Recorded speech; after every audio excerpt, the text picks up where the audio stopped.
एक बार लंबे स्वर से ओम का उच्चारण करेंगे।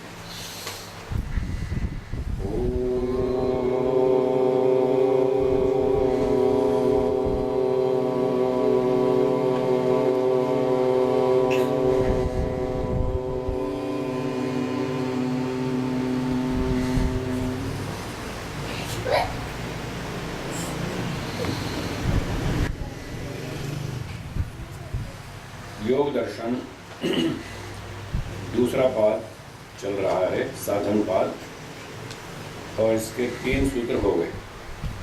अब चौथा सूत्र आरंभ करेंगे।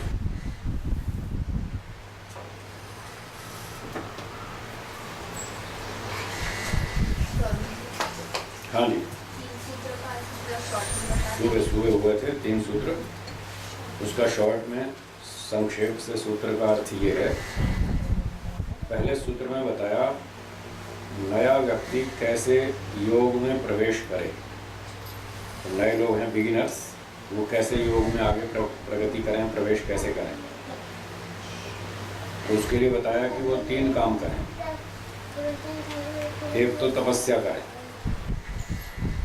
दूसरा स्वाध्याय करें, शास्त्रों का अध्ययन करें, तीसरा ईश्वर समर्पण करें। ये 3 काम शुरू में करेंगे तो उनका धीरे धीरे प्रवेश शुरू हो जाएगा, रुचि बढ़ेगी।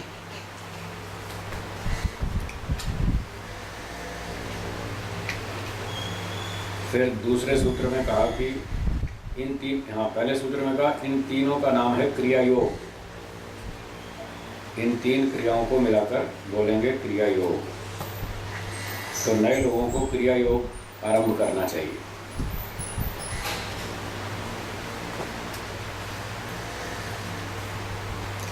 फिर दूसरे सूत्र में कहा कि इसका प्रयोजन क्या है, इससे लाभ क्या है क्रिया योग से। उसका उत्तर दिया कि एक तो समाधि प्राप्त करने के लिए, और दूसरा क्लेशों को कमजोर करने के लिए। इस कारण से ये क्रिया योग का अभ्यास करना चाहिए। ये 2 कारण बताए। फिर तीसरे सूत्र में पूछा कि आपने अभी अभी कहा था क्लेशों को कमजोर करने के लिए क्रिया योग का अभ्यास करें।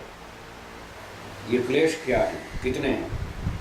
तो तीसरे सूत्र में बताया 5 क्लेश हैं। उनके नाम आप भी मेरे साथ बोलिए। अविद्या, अस्मिता, राग, द्वेष, अभिनिवेश।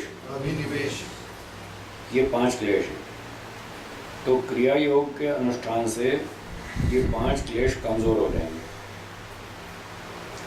और फिर धीरे धीरे आगे चलते हुए समाधि लगाकर ये सारे 5 क्लेश नष्ट हो जाएंगे। जब ये नष्ट हो जाएंगे तो मोक्ष हो जाएगा। तो नया व्यक्ति इस तरह से योग के क्षेत्र में प्रवेश करे, ये बात बताई। तो तीसरे सूत्र में बताया था कि ये 5 क्लेश हैं। अब इसके बारे में एक विशेष बात बताते हैं, इन 5 क्लेशों के बारे में। सूत्र 4 बोलिए मेरे साथ। अविद्या, क्षेत्रम, उत्तरेषां, प्रसुप्त, तनु, विच्छिन्न, उदाराणाम। ये सूत्र हो गया 4था। इसका भाष्य पढ़ते हैं। अत्र अविद्या क्षेत्रम, प्रसव भूमि, उत्तरेषां, अस्मितादीनां, चतुर्विध, विकल्पानां, प्रसुप्त, तनु, विच्छिन्न, उदाराणाम। तो ये कहते हैं व्यास जी महाराज भाष्य में, अत्र, ये जो प्रसंग चल रहा है 5 क्लेशों का, अत्र, इस प्रसंग में अविद्या, जो अविद्या है वो क्षेत्रम, खेत है। दृष्टांत देके समझा रहे हैं। अविद्या तो है खेत। खेत का मतलब प्रसव भूमि, आगे खोला, उत्पत्ति स्थान, जैसे खेत में फसल उगती है, जंगल में खेत में फसल उगती है ना, तो वो फसल खेत में उगती है, खेत फसल की उत्पत्ति का स्थान है। तो इसी तरह से जो अविद्या है वो खेत के समान है, इसमें फसल उगती है। गाय की फसल उगती है, आगे बताते हैं। उत्तरेशाम, बाकी के जो बाद वाले 4 क्लेश हैं, 5 बताए थे। सबसे पहले अविद्या, और अविद्या के उत्तर 4 बचे, अस्मिता, राग, द्वेष, अभिनिवेश। ये जो बाद के 4 क्लेश हैं, इन सब उत्तरेशाम क्लेशानाम, अस्मिता आदि नाम, अस्मिता आदि 4 क्लेशों का। अविद्या खेत है, उत्पत्ति स्थान है। चतुर्विध विकल्पानाम, 4 प्रकार के भेद वालों का, ये क्लेशानाम इसका विशेषण है। ऐसे क्लेशों का, 4 क्लेशों का प्रसव भूमि उत्पत्ति स्थान अविद्या है, जो कि 4 अवस्थाओं वाले हैं। उनकी 4 अवस्थाएं बताते हैं, प्रसुप्त, तनु, विच्छिन्न और उदार। ये 4 उनकी स्टेजेस हैं, अवस्थाएं हैं क्लेशों की।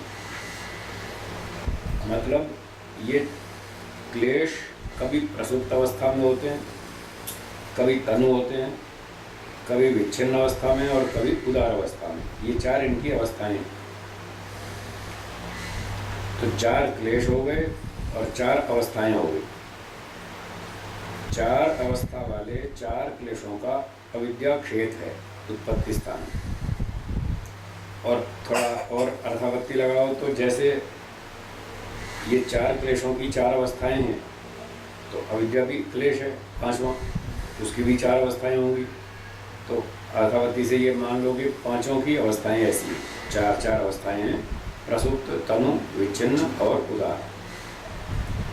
और एक 5वीं अवस्था अंतिम आएगी, वो भाष्यकार बताएंगे। सूत्रकार ने 4 बताई, प्रसुप्त, तनु, विच्छिन्न और उदार।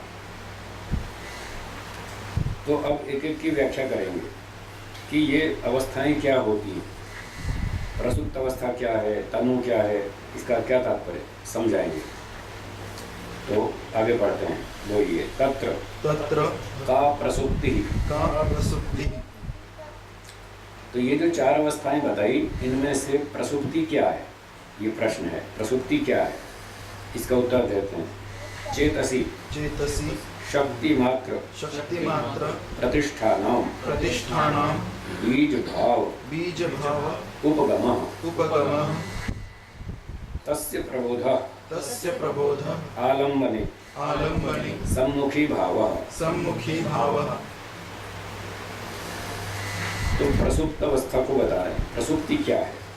हमारे मन में जो क्लेश हैं, अविद्या, राग, द्वेष, जो भी, ये प्रसुप्त अवस्था में हैं, सोए हुए हैं, चुपचाप पड़े हैं, काम नहीं कर रहे, दबे हुए हैं, सो रहे, जैसे आदमी सो रहा होता है, ऐसे ये क्लेश कभी कभी सो जाते हैं।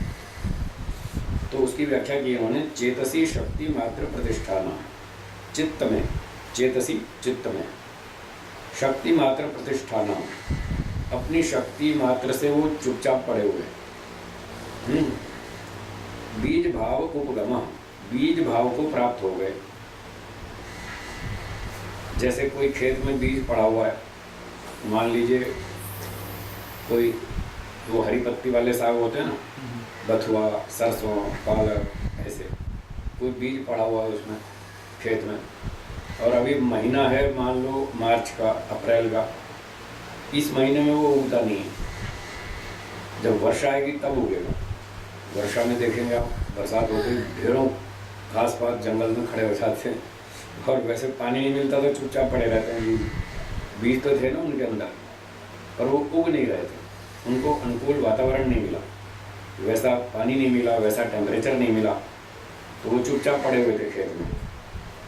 ऐसे ही ये क्लेश भी चुपचाप पड़े रहते हैं, उचित अवसर की प्रतीक्षा में रहते हैं। जैसे वो खेत में बीज पड़े रहते हैं, और जुलाई का महीना आया, बरसात शुरू हुई, और देखो फटाफट सब खड़े हो जाते हैं। तो ये बीज भाव के रूप में क्लेश पड़े रहते हैं चुपचाप। तस्य प्रबोधा, उसका जागना कब होता है? आलम्बने सम्मुखी भाव, जब आलम्बन सामने आएगा, उस क्लेश को जगाने वाला कोई पदार्थ सामने आएगा, तब वो सम्मुखी भाव तो सामने आ जाएगा जाके। ये है उसका प्रबोध, उस सोए हुए का जागना। जैसे खेत में बीज पड़ा हुआ है और वर्षा ऋतु शुरू हुई और वो जाग गया, उसका अंकुर फूट गया, फटाफट फसल दिखती है उसकी। ऐसे ही राग द्वेष आदि आदि ये जो क्लेश हैं ये चुपचाप चित्त में पड़े हुए हैं, बहुत सारे सो रहे हैं, अभी उसके लिए आलम्बन उपस्थित नहीं हुआ तो वो नहीं जागेगा। जैसे मनुष्यों में काम, क्रोध, लोभ, ईर्ष्या, अभिमान आदि आदि ये सारी बातें होती हैं, ये सारे दोष होते हैं। पर ये छोटा बच्चा है, जैसे इस उम्र में वो दबे रहते हैं, अभी काम दबा हुआ है, अभी जागा नहीं है। क्रोध, लोभ, ईर्ष्या, अभिमान आदि छोटे बच्चे में चुपचाप सो रहे हैं, अभी हैं इसमें, वो सब सो रहे हैं। और जैसे 15-16 साल की उम्र होगी फिर देखना वातावरण मिलेगा, सब जागना शुरू हो जाएगा। तो अभी छोटे बच्चे में जो काम, क्रोध, लोभ आदि संस्कार हैं, जो क्लेश हैं, वो प्रसुप्त अवस्था में। तो आलम्बने सम्मुखी भाव, जब आलम्बन सामने आएगा तो वो जाग जाएंगे। अमुक अमुक वस्तु में जो राग है वो भी सो रहा है, फिर जागेगा अवसर आती। तो ये प्रसुप्त अवस्था हुई। अब एक और बात कहते हैं प्रसंगवश, कि हमारे चित्त में जो क्लेश हैं वो सो रहे हैं या मर गए, ये कैसे पता चलेगा? मान लो कोई आलम्बन उपस्थित हुआ और वो क्लेश नहीं जागा, राग नहीं जागा, अविद्या नहीं जागी, द्वेष नहीं जागा, तो पता कैसे चलेगा वो जाग रहा, मतलब सो रहा है या मर गया? तो उसके लिए आगे बताते हैं प्रासंगिक रूप से। आगे पढ़िए। प्रसंख्यानवतो दग्ध क्लेश बीजस्य सम्मुखी भूते अपि आलम्बने न असौ पुनः अस्ति। तो जो प्रसंख्यानवतो, जो प्रसंख्यान वाला है, जिसको तत्व ज्ञान हो गया, वैराग्य हो गया, समाधि हो गई और उसने सारे तपस्या की खूब जम करके लंबे समय तक, तो ऐसे व्यक्ति का, समाधि वाले व्यक्ति का दग्ध क्लेश बीजस्य, उसने क्लेश बीज को दग्ध कर दिया, जला दिया। जैसे सुबह उदाहरण दिया था, भट्टी में चना भून दिया, गेहूं को भून दिया, मकई को भून दिया और वो दग्ध हो गया, जल गया। उसको खेत में डालो तो नहीं उगेगा, कितनी मिट्टी, खाद लगाओ, पानी लगाओ, अब कुछ नहीं होगा, उसका अंकुर उत्पादन सामर्थ्य नष्ट हो गया। तो इसी तरह से जब योगी व्यक्ति समाधि लगा करके इन क्लेशों को दग्ध बीज बना देता है, जला देता है, तब क्या होता है? सम्मुखी भूते अपि आलम्बने, तब आलम्बन उपस्थित होने पर भी, तब काम, क्रोध, लोभ, ईर्ष्या, द्वेष, अभिमान आदि आदि के अवसर उपस्थित होंगे। खूब चांस मिलेगा, खूब अवसर मिलेगा, लो भाई कर लो जो करना है, अब मौका है, इसका लाभ उठा लो। तो सारे अवसर उपस्थित होने पर भी वो उसमें जागता ही नहीं। काम, क्रोध, लोभ, ईर्ष्या, द्वेष, अभिमान जागता ही नहीं। एक बार आलम्बन उपस्थित हुआ, नहीं जागा, 2 बार हुआ, नहीं जागा, 3 बार हुआ, नहीं जागा, 2 साल, 4 साल, 5 साल, 10 साल तक देखते रहे, जागा ही नहीं। तो 10 साल तक भी जब नहीं जागे और 15 साल जब तक जीता है तब तक जागता ही नहीं वो, तो अब मानना चाहिए दग्धबीज हो गया, अब खत्म हो गया, अब नहीं हो रहा, ये जाग नहीं रहा। यदि सो रहा होता तो जाग जाता, सोया हुआ व्यक्ति जागता है, मरा हुआ नहीं जागता। जिसको जगह जगह के थक गए, उठता ही नहीं। खूब आलम्बन आए उसके सामने, बहुत से अवसर आए जगाने के लिए, फिर भी नहीं जागा, तो अब समझना चाहिए अब मर गया। तो ये कह रहे हैं हम, आलम्बन उपस्थित होने पर भी न असौ पुनरस्ति, वो नहीं जागता, सामने नहीं आता, तो इसका अर्थ है वो दग्ध बीज हो गया। आगे पढ़ेंगे। दग्ध बीजस्य कुतः प्ररोह इति, जो बीज जल ही गया तो उसका अंकुर कैसे फूटेगा? फूटता ही नहीं। ऐसे ही जो क्लेश दग्ध बीज हो गया तो कितने ही आलम्बन उपस्थित होते रहे, अब नहीं जाएगा, खत्म। तो वो दग्ध बीज किसका होता है वो आगे बताते हैं। अतः क्षीण क्लेशः कुशलः चरमदेहः इति उच्यते। तो जिसका ये दग्धबीज हो जाएगा, ये पांचवी अवस्था है क्लेशों की, अंतिम पांचवी अवस्था। तो दग्धबीज का अंकुर नहीं फूटेगा। अतः इसलिए क्षीण क्लेशा, इसलिए वो व्यक्ति क्षीण क्लेश कहलाएगा जिसका क्लेश क्षीण हो गया, समाप्त हो गया, मर गया, जल गया, नष्ट हो गया, खत्म हो गया। अब वो अगले जन्म को उत्पन्न नहीं कर सकता। इसका अंकुर है अगला जन्म। अगर अविद्या का बीज जल गया, नष्ट हो गया, तो अगला जन्म नहीं होगा। अंकुर का कारण ही खत्म हो गया, बीज ही खत्म हो गया। तब जब उसका क्लेश पूरा नष्ट हो गया, तब उसका नाम होगा कुशला। असली कुशल तो ये है जिसको हम एक्सपर्ट बोलते हैं ना, भाई ये व्यक्ति इस काम में एक्सपर्ट है। कोई मशीन चलाने में एक्सपर्ट है, कोई मशीन को मेंटेन करने में एक्सपर्ट है, कोई मैन्युफैक्चरिंग में एक्सपर्ट है। हर चीज, हर एक व्यक्ति अलग अलग काम में एक्सपर्ट है। तो ये जो कुशल है, एक्सपर्ट है, ये आदमी जिसने संस्कारों को, क्लेशों को, सबको दग्धबीज कर दिया, ये जीवन जीने में एक्सपर्ट है। ये किस चीज़ का एक्सपर्ट है? जीवन जीने में। इसको समझ में आया जीवन कैसे जीना चाहिए, तो ये इस सब्जेक्ट में एक्सपर्ट है। इसने सीखा कैसे काम से, क्रोध से, लोभ से, राग से, द्वेष से, अविद्या से, मृत्यु के भय से कैसे बचना। वो हर चीज़ का सामना कर सकता है, उसने कर लिया और पांचों क्लेश मार डाले। अविद्या भी, अस्मिता भी, राग भी, द्वेष भी, अभिनिवेश भी, सब मार डाले। बस वही एक्सपर्ट है और बस उसी का फिर मोक्ष होने वाला है। इसलिए उसको कहा चरम देहा, वो अंतिम शरीर वाला है, ये उसका आखिरी शरीर है। बस ये शरीर छूटते ही मोक्ष में जाएगा। ये है मोक्ष का रास्ता। तो 5 क्लेश हमें दग्धबीज करने पड़ेंगे, तब मोक्ष होगा। जो व्यक्ति इस काम को करेगा उसका मोक्ष हो जाएगा। जब तक 5 क्लेश दग्धबीज नहीं होंगे तब तक फिर अगला जन्म, क्योंकि अविद्या बची हुई है। वो कमज़ोर भले हो गई लेकिन अभी वो मरी नहीं है। जब तक बीज मरा नहीं है तो अवसर आते ही कार्य को उत्पन्न करेगा। तो इस प्रकार से ये अविद्या इन 5 क्लेशों का खेत है, सबका नेता है, सबका लीडर है, सबकी माँ है। और ये जब तक जीवित है सारे क्लेश जीवित हैं। ये जब तक रहेगी तब तक सारे क्लेश रहेंगे, जब तक ये सारे रहेंगे तब तक अगला जन्म होता रहेगा। जब ये सारे मर जाएंगे तो मोक्ष हो जाएगा। इसलिए उसको कुशल और चरम देह इस नाम से कहा जाता है। तत्रैव सा दग्धबीज भावा पंचमी क्लेशावस्था न अन्यत्र इति। ये जो 5वीं दग्धबीज भाव अवस्था है क्लेशों की, ये उसी में होती है योगी में, चरम देह में, जिसने खूब तपस्या की, तत्व ज्ञान प्राप्त किया, प्रसंख्यान ज्ञान प्राप्त किया, वैराग्य प्राप्त किया, समाधि लगाई, उसी व्यक्ति में ये 5वीं अवस्था आती है, न अन्यत्र, और किसी में नहीं।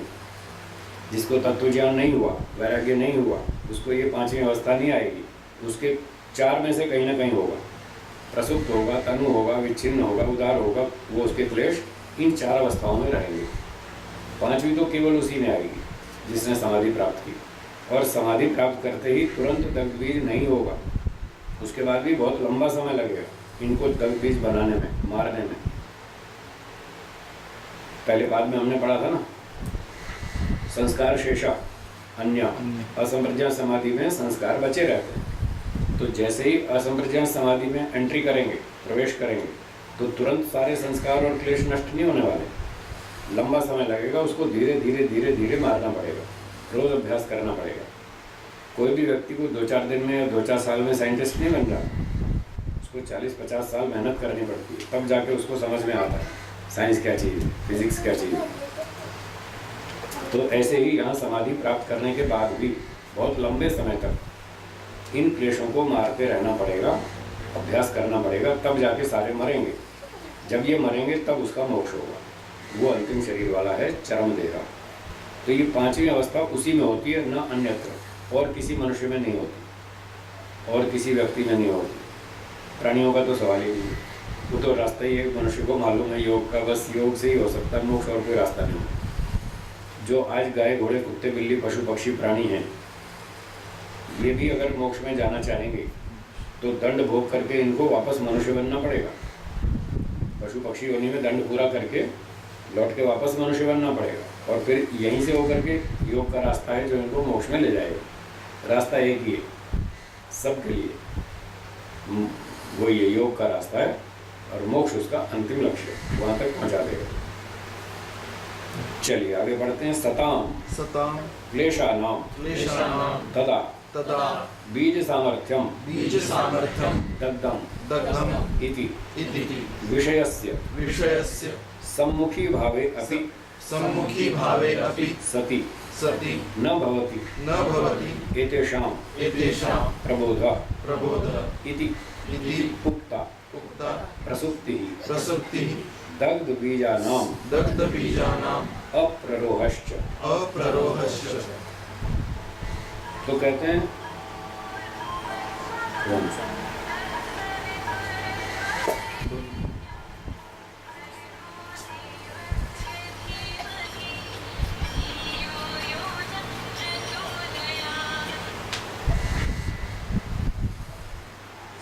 सताम क्लेशानाम, जो सत्तात्मक क्लेश थे, सत्तात्मक जो विद्यमान थे क्लेश, उनका तदा तब वो समाधि प्राप्त करने के बाद बीज सामर्थ्यम दग्धम, उनका बीज सामर्थ्य जला दिया गया समाधि में। तो जो पहले विद्यमान थे उनका अंकुर उत्पादन सामर्थ्य समाधि के माध्यम से जला दिया गया, तत्व ज्ञान की अग्नि से नष्ट कर दिया गया। इस प्रकार से विषयस्य सम्मुखी भावे अपि सति, विषय उपस्थित होने पर भी, काम क्रोध लोभ अवसर उत्पन्न होने पर भी, प्राप्त होने पर भी, न भवति एतेषां प्रबोधः, फिर इनका जागरण नहीं होता। ये मर चुके, जल गए, पूरे खत्म हो गए। कितने ही अवसर आते रहें, कितने ही बड़े बड़े प्रलोभन मिलें कि हम तुमको राजा बना देंगे, मंत्री बना देंगे, मिनिस्टर बना देंगे और हजारों करोड़ रुपया संपत्ति देंगे, तुम ये काम छोड़ दो, ये समाधि छोड़ दो और हमारे साथ लग जाओ व्यापार में, बिजनेस में, तो वो नहीं स्वीकार करेगा। उसको कितने बड़े प्रलोभन आए, स्वीकार नहीं करेगा। इसलिए उनका जागरण नहीं होगा, वो मर चुके हैं, क्लेश अविद्या राग द्वेष आदि। इस प्रकार से इतनी चर्चा में हमने दो बातें बता दी। व्यास जी कह रहे हैं उक्ता प्रसुप्ति, एक तो प्रसुप्त अवस्था बता दी और दूसरी दग्ध बीजानाम अप्ररोहश्च, जो दग्ध बीज हो चुके हैं उनका जागरण न होना, ये दो बात अब तक बता दी। तो कुल मिलाकर अब 5 अवस्थाएं हो गई। सूत्र में 4 बताई और एक भाष्य में 5वीं और बता दी। 4 बताई सूत्र में प्रसुप्त, तनु, विच्छिन्न, उदार, और 5वीं बताई दग्ध बीज भाव। तो इन 5 में से 2 की चर्चा हो गई। क्लेश कब सो रहे हैं और कब वो जल के मर गए, नष्ट हो गए, खत्म हो गए, इतनी बात कह दी।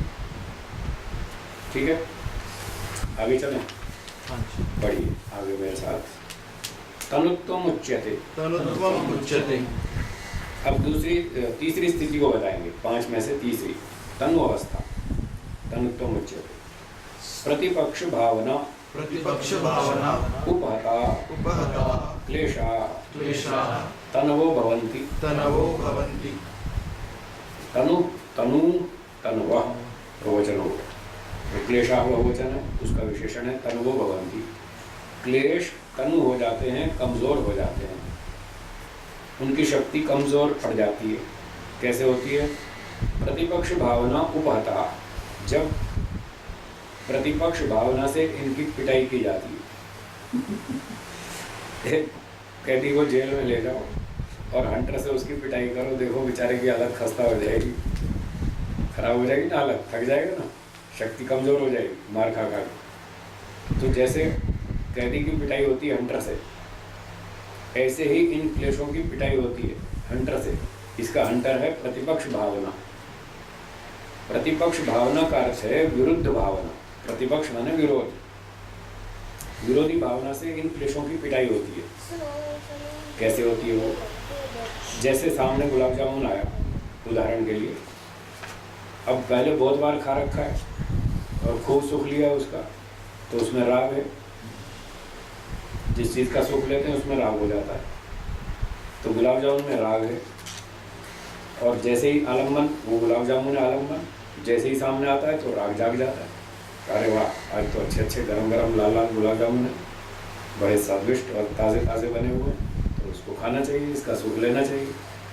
तो जैसे ही वो उठता है, राग उठता है, तो कहते हैं प्रतिपक्ष भावना करो, इसका विरोध करो। नहीं नहीं नहीं, इसका सुख नहीं लेना, खतरा है। सुख लिया तो राग और बढ़ेगा, और राग बढ़ेगा तो फिर ये और मजबूत होता जाएगा, फिर हमारा पुनर्जन्म होगा, बार बार संसार में पड़े रहेंगे, मोक्ष नहीं होगा, बहुत झंझट है। इसका तो विरोध करो, नहीं नहीं, इसका सुख नहीं लेंगे। ठीक है, जीने के लिए खाना होगा तो खा लेंगे, कोई बात नहीं, जीवन रक्षा के लिए खाएंगे, सुख लेने के लिए नहीं। खाना पीना, देखना सुनना, घूमना फिरना, कोई भी काम करना सुख लेने के लिए नहीं करना, क्योंकि सुख लिया और राग हुआ, सुखानुशयी राग, अभी बताएंगे आप। सुख लेते ही उसमें राग होता है। गर्मी लगती है, पंखा चलाओ, कोई बात नहीं। गर्मी से बचने के लिए, शरीर की रक्षा के लिए, अपने शरीर की शक्ति की रक्षा के लिए, उसको स्वस्थ बनाए रखने के लिए पंखा चलाओ, कोई आपत्ति नहीं है। पंखे का सुख लेने के लिए आहा, ठंडी ठंडी हवा आएगी, वाह मज़ा आ जाएगा। एसी चलाओ, वाह वाह क्या ठंडा है, बाहर देखो 40 डिग्री तापमान है, और कार में आप बैठ गए और ले आए तापमान 25 डिग्री है, बढ़िया ठंडक में मज़ा आ रहा है, 24-22 डिग्री पे आ गए, एसी का मज़ा आ रहा है। ऐसे नहीं, एसी चलाओ, मज़ा मत लो, उसका सुख मत लो, बस गर्मी से बचाव करो ताकि हमारी क्षमता बनी रहे, काम कर सकें। तो ऐसे ही सब जगह समझ लीजिए, ये 1-2 उदाहरण दिए। शरीर की रक्षा के लिए, बुद्धि के विकास के लिए, क्षमता बनाए रखने के लिए, स्वास्थ्य वृद्धि के लिए गुलाब जामुन खाओ, मक्खन खाओ, मलाई खाओ, मिठाई खाओ, सब खाओ। सुख लेने के लिए नहीं। ये सावधानी रखनी है। इसका नाम है योग, इसका नाम है योगाभ्यास। खाने को मना नहीं है, सुख लेने की मनाही है, सुख मत लो। तो जब सुख नहीं लेना तो क्या करेंगे, उसका विरोध करेंगे, सुख लेने का विरोध करेंगे, इसी का नाम है प्रतिपक्ष भावना। तो मन में विचार उठेगा, बड़ी अच्छी आइटम आई है, इसका सुख ले लो, तो मन से उसका विरोध करो, नहीं सुख नहीं लेना, बस जीने के लिए खा लो।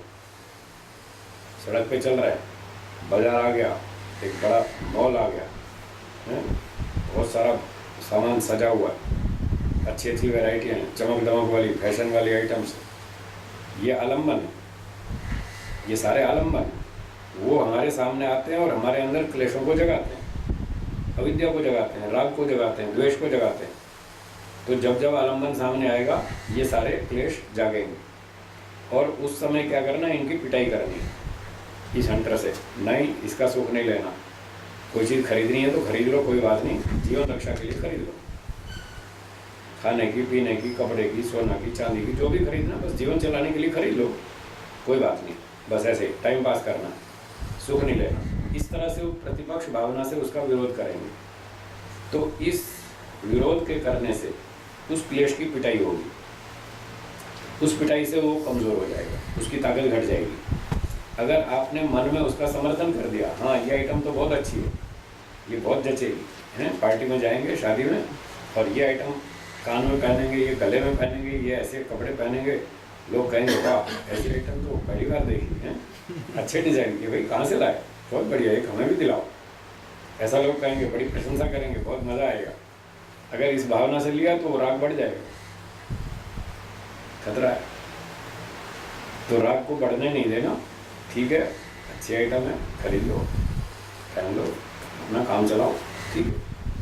अब पार्टी में जाना है, शादी में जाना है, कुछ तो पहन के जाएंगे ना, जो भी ठीक ठाक लगे थोड़ा सा ले लो अपना, ठीक ठाक, बस ठीक ठाक लगे, इतने, ज़्यादा फैशन नहीं। प्रशंसा सुनने की भावना नहीं रखनी कि हम ऐसी आइटम पहन के जाएंगे कि लोग हमारी प्रशंसा करें, उस भावना से नहीं, बस ठीक ठाक लगना चाहिए, समाज का व्यवहार है, निभाना है, इस भावना से चले जाएंगे, कोई बात। तो फिर ऐसे करेंगे तो क्लेश कमज़ोर हो जाएगा, वो राग कमज़ोर होगा, अविद्या कमज़ोर होगी। इस तरह से प्रतिपक्ष भावना से इन क्लेशों की पिटाई कर करके इनकी शक्ति को कमज़ोर किया जाता है। और ये सारे दिन करना पड़ेगा आपको। जब भी आपके सामने आलम्बन उपस्थित होगा तो क्लेश तो जागेगा, राग जागेगा, कहीं द्वेष जागेगा, कहीं कुछ, और उस समय आपको सावधान रहना पड़ेगा। अगर आपने उस क्लेश का विरोध किया तो ठीक है, वो थोड़ा कमज़ोर पड़ जाएगा।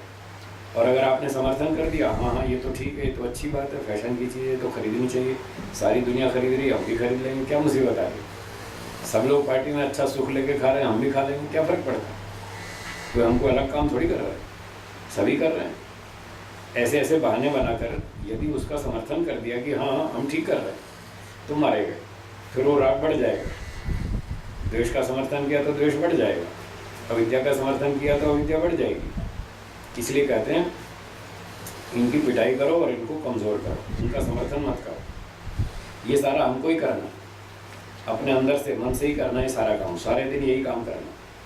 तो जो सावधान रहेगा, क्लेशों को पीटता रहेगा, उसके क्लेश कमज़ोर हो जाएंगे, वो योग में आगे बढ़ेगा। ये काम करना। हाँ बोलिए। बाकी भी उदाहरण देंगे? हाँ, सबके उदाहरण देंगे। जैसे कि द्वेष। अच्छा, द्वेष का एक उदाहरण दें। चलिए एक उदाहरण सुनिए द्वेष का। आपके ऑफिस में किसी एक व्यक्ति से आपका झगड़ा हो गया, कल्पना करो 6 महीना पहले उसने आपके ऊपर झूठा आरोप लगाया और बॉस को आपकी झूठी शिकायत कर दी कि साहब ये काम नहीं करता है, ये आधा काम करता है और आधा इधर उधर टाइम पास करता रहता है और कंपनी का नुकसान करता है, ऐसे झूठी शिकायत कर दी। तो बॉस ने आपकी कोर्ट मार्शल कर दिया। रिपोर्ट पूछी, भाई क्या बात है, तुम्हारी ऐसी शिकायत आई है, आप काम नहीं करते क्या? तो आपने कहा नहीं साहब, मेरा काम बिल्कुल अप टू डेट है, मेरा रिकॉर्ड देख लीजिए, मेरा काम बिल्कुल ठीक है, सही समय पर आता हूँ, सही समय पर जाता हूँ, एडवांस में काम पूरा करता हूँ, मैंने कोई कमी नहीं की, काम में कोई गलती नहीं की है, ये खामखा झूठा रहो। तो बॉस ने रिपोर्ट चेक करी, तो रिकॉर्ड देखा तो हाँ भाई आपका काम तो परफेक्ट है, बिल्कुल ठीक है, इनकम बिल्कुल कंप्लीट है, टाइम पर है, बिल्कुल इन टाइम है। तो बॉस को संतोष हो गया, छूट गई बात। तो बॉस से तो पीछा छूट गया, वहाँ तो आपकी गुडविल खराब नहीं हुई, लेकिन जिस व्यक्ति ने आपके लिए झूठा आरोप लगाया था उस पर जरूर गुस्सा आएगा आपको, ये दुष्ट आदमी है, हमारी गुडविल खराब करता है ऑफिस में, ये बहुत बेकार आदमी, इसको देखूंगा, तो उसके साथ आपको द्वेष हो जाएगा, उसने आपका नुकसान किया। अब रोज ऑफिस आते हैं आप और रोज आप उसको देखते हैं, जब उसकी शक्ल देखेंगे आपको गुस्सा आएगा वो क्रोध जागेगा, उससे द्वेष उठेगा, तो वो आलम्बन है वो व्यक्ति, वो सामने आते ही आपको वो घटना याद आएगी और उससे आपका द्वेष जागेगा। अब क्या करना, आपको सावधान रहना।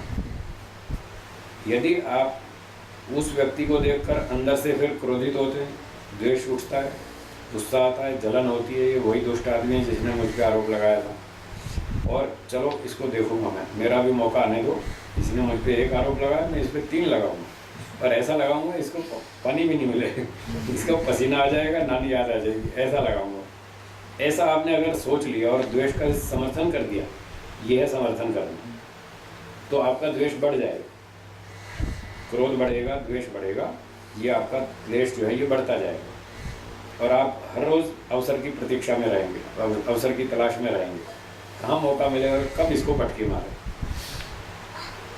तो ऐसा नहीं करना, उसका विरोध करना। ठीक है, उसने आरोप लगाया, गलत किया, अन्याय किया, झूठा आरोप लगाया, फालतू बदनाम किया, कोई बात नहीं, वो तपस्या करनी पड़ेगी।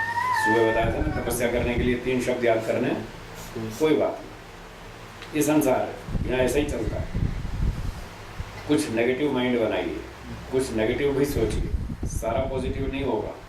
जैसा आप चाहते हैं दुनिया वैसा नहीं चलेगी, बल्कि ये सोचना चाहिए जैसा हम चाहते हैं हमसे उल्टी चलेगी। हमारी इच्छा अनुसार नहीं चलेंगे लोग, वो अपनी इच्छा से चलेंगे। हर व्यक्ति स्वतंत्र है। स्वतंत्र का मतलब क्या, यही तो मतलब है, वो अपनी इच्छा से जीना चाहता है, अपनी बुद्धि से जीना चाहता है, जो उसको ठीक लगता है वो वही करेगा। अब वो वास्तव में सही हो या गलत हो ये अलग बात है, पर वो करेगा वही जो उसको ठीक लगता है।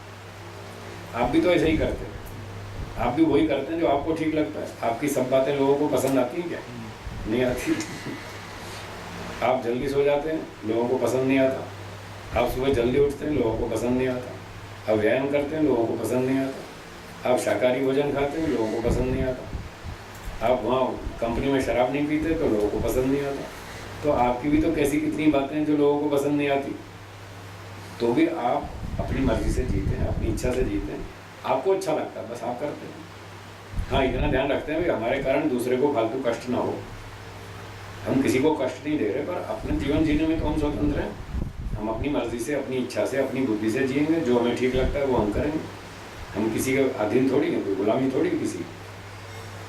तो जैसे आप अपने लिए सोचते हैं मैं स्वतंत्र हूँ, जैसी मेरी बुद्धि और जैसे मेरे संस्कार, जैसी मेरी इच्छा, मैं वैसा ही जीऊँगा।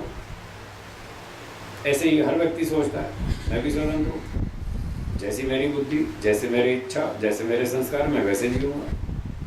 तो उनकी बुद्धि और आपकी बुद्धि में फ़र्क है, उनके संस्कार में और आपके संस्कार में अंतर है। तो आपकी रुचि के हिसाब से थोड़ी जिएंगे। आपको लगता है कि ईमानदारी से जीना चाहिए, किसी पर झूठा आरोप नहीं लगाना चाहिए, तो उनकी रुचि, संस्कार, बुद्धि ऐसे नहीं है, उनके संस्कार खराब है। वो तो दूसरे को तंग करने में मज़ा लेते हैं। उनको यही लेसन पढ़ाया गया।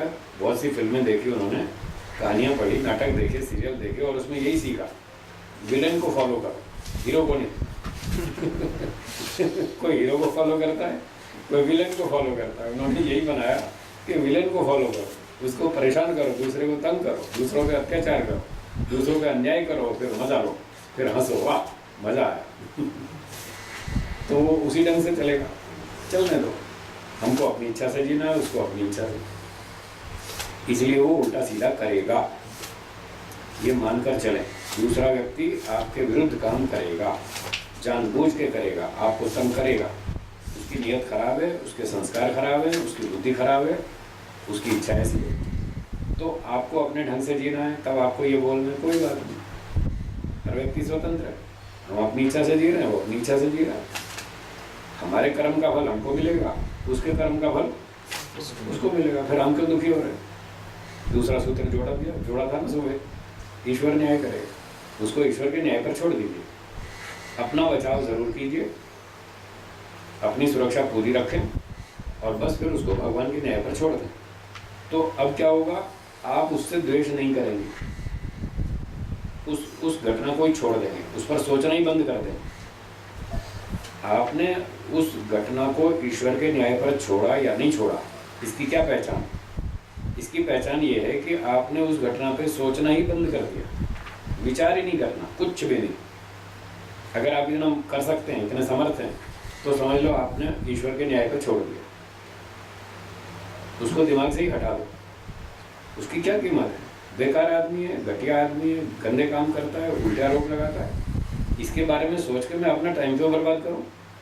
मेरा समय बहुत कीमती है, इस घटिया से बेकार आदमी के लिए मैं अपना समय खर्च करूं? मेरे पास और बहुत सारे काम पड़े, उसमें अपना समय क्यों नहीं खर्च करूं? एक तो पहले उसने मेरा नुकसान किया, अब मैं और अपना समय बर्बाद करूं उसके लिए सोच सोच के, और उसके सोचने से मुझे हाथ में क्या आएगा? कुछ भी नहीं, उल्टा मेरा टाइम बर्बाद होगा। तो मैं क्यों सोचूं इसके बारे में? मैं अपना काम करता हूँ, मेरे पास पढ़ने का काम है, मेरे पास ध्यान लगाने का काम है, खाने पीने का, व्यायाम का, परिवार का, समाज का, कितने सारे काम है, ऑफिस का काम है, उसमें अपना समय लगाओ ना, इसके बारे में क्यों सोचना? उसको अपनी लिस्ट से रिजेक्ट हटा दो। हटा दिया आपने, लिस्ट में से ही निकाल दिया उस आदमी को, तो बस आपने ईश्वर के न्याय पे छोड़ दिया, और आप फिर मस्त रहेंगे, और आपका द्वेष दब जाएगा, वो कमज़ोर पड़ जाएगा। ये द्वेष का एक उदाहरण हो गया। तो जैसे सुख का विरोधी हमने दुख देखा था, जहाँ राग होता है, ठीक है, तो वो तो प्रतिपक्ष भावना थी।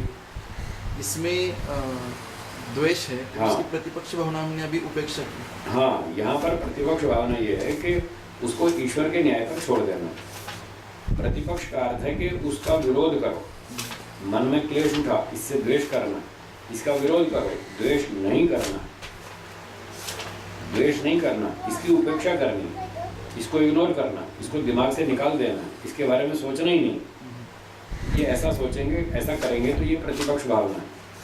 प्रश्न उठेगा, क्यों इसको उपेक्षा करें, क्यों इसको इग्नोर करें, क्यों नहीं सोचें इसके बारे में?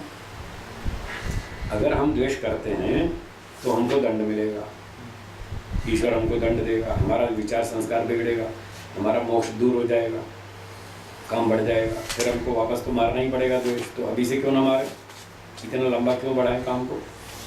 तो ऐसा सोच करके उसको वहीं का वहीं ब्रेक लगा देनी, हमें इससे द्वेष नहीं करना, ईश्वर अपने आप कर लेगा जो करना। जब वो बैठा ही है न्याय करने को, तो हम अपना समय क्यों नष्ट करें? वो तो बैठा ही है इसी काम के लिए। आप चाहे उसको शिकायत करो या मत करो, उसने तो करना ही करना हिसाब।